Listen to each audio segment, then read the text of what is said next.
2026 թվականի փետրվարին պետական եկամուտների կոմիտեն հարկ վճարողների հետ ապահովել է 165.8 միլիարդ դրամ հարկեր և տուրքեր, ինչը նախորդ տարվա փետրվարի համեմատ ավելի է 19.1 միլիարդ դրամով կամ շուրջ 13%-ով։ Այս մասին հայտարարել է պետական եկամուտների կոմիտեի նախագահ Էդուարդ Հակոբյանը։ Փետրվարին հարկ վճարողներին վերադարձվել է 32.1 միլիարդ դրամ գումար, ինչը նախորդ տարվա նույն ժամանակահատվածի համեմատ ավելի է 6.7 միլիարդ դրամով կամ 26.2%-ով։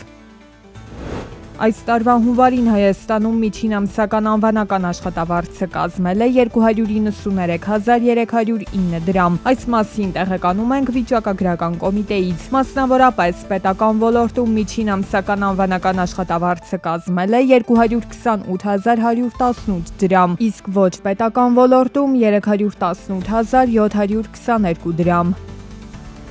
Վերակառուցման և զարգացման Եվրոպական բանկը հրապարակել է Հայաստանի տնտեսական աճի թարմացված կանխատեսումները 2026 և 2027 թվականների համար։ 2026 թվականին Հայաստանում տնտեսական աճի կանխատեսումը բարելավվել է 1%-ային կետով, մինչև 5.5%։ 2027 թվականի համար ևս մեր երկրում տնտեսական աճը կանխատեսվում է 5.5%-ի մակարդակում։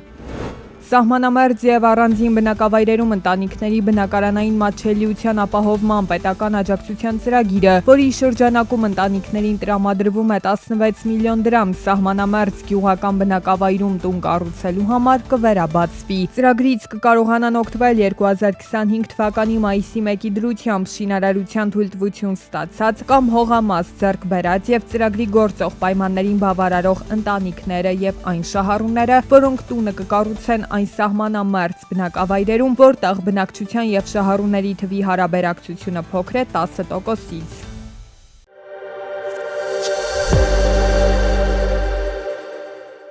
Եվրամիությունը կշարունակի պատժամիջոցներ կիրառել Թեհրանի դեմ՝ ի պատասխան Իրանի իշխանությունների գործողությունների։ Այս մասին հայտարարել է Եվրոպական դիվանագիտության ղեկավար Կայա Կալասը։ Եվրամիությունը հետևողականորեն կոչ է անում Իրանին դադարեցնել իր միջուկային ծրագիրը, սահմանափակել իր բալիստիկ հրթիռների ծրագիրը, զերծ մնալ տարածաշրջանում և Եվրոպայում անկայունացող գործունեությունից, ինչպես նաև դադարեցնել սեփական ժողովրդի նկատմամբ սարսափելի բռնությունն ու ճնշումները։ Թուրքիայի առևտրի նախարարությունից հայտնել են, որ Թուրքիան և Իրանը փոխադարձաբար փակել են ցամաքային սահմանները։ Ըստ պաշտոնական հայտարարության սահմաններին որևէ արտակարգ իրավիճակ չկա։ Ամեն դեպքում սահմանը բաց կմնա բեռնատարների համար, ինչպես նաև Թուրքիայի քաղաքացին կարող է Իրանից մտնել Թուրքիա և Իրանի քաղաքացին Թուրքիայից մտնել Իրան։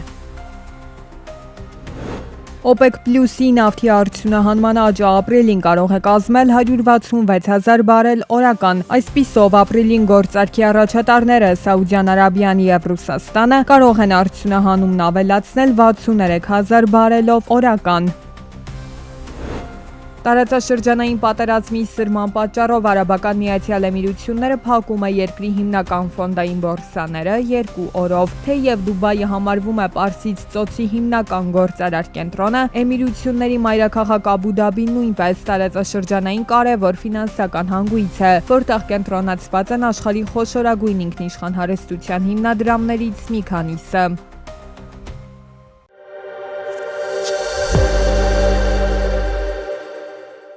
Քաղաքացիները կարող են նպաստել իրենց համայնքների զարգացմանը հենց իրենց կողմից կատարվող ծրագրերի միջոցով, մասնակցային բյուջետավորմամբ։ Պետությունն ապահովում է այդ ծրագրերի ֆինանսական և մեթոդական աջակցությունը։ Ֆինանսական աջակցությունն իրականացվում է սուբվենցիոն մեխանիզմներով։ 2026 թվականի դրությամբ գործընթացն ընդգրկում է 52 համայնք։ 25 թվականին իրականացվել է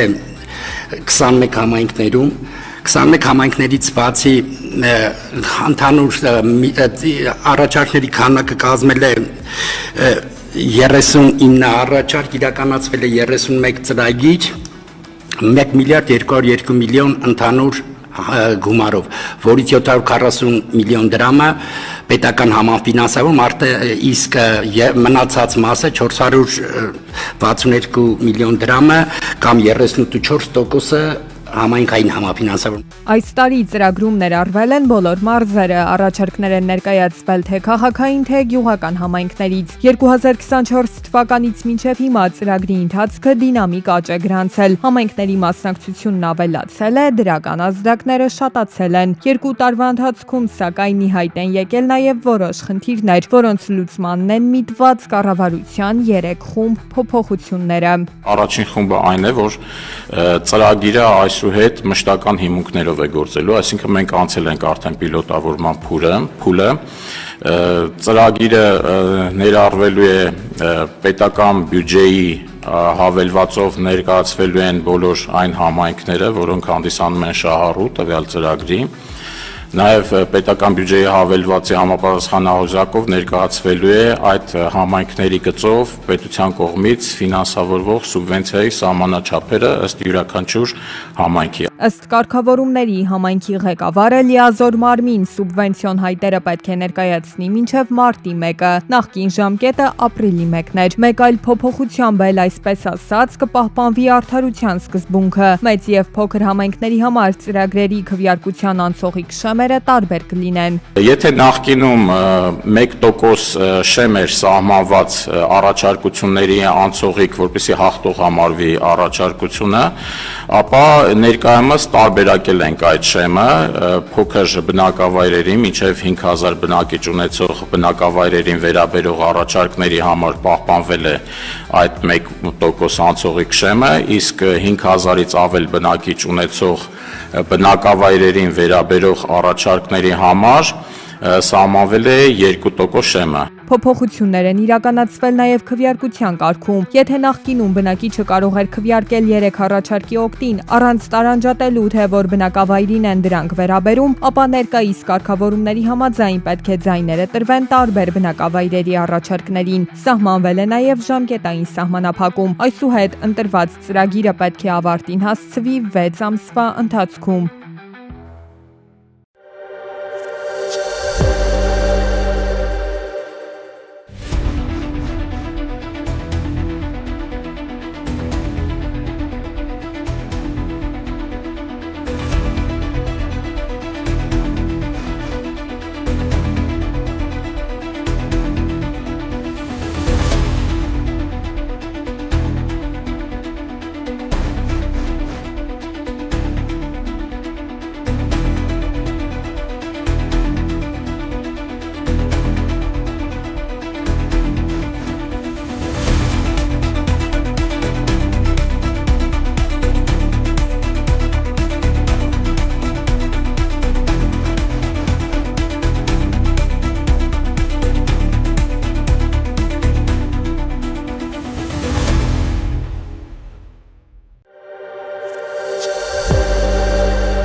Հայաստանի բարձր տեխնոլոգիական արդյունաբերության նախարար Մխիթար Հայրապետյանը հայտնել է, որ բարձր արտադրողականությամբ արհեստական բանականության սարքավորումների առաջին խմբականակն արդեն Հայաստանում է։ Այս ենթակառուցվածքը կներգրավի տեղական նորարարներին, կհզորացնի մեր հաշվարկային կարողությունները եւ կխթանի թվային փոխակերպումը թե հանրային, թե մասնավոր հատվածներում, նշել է նախարարը։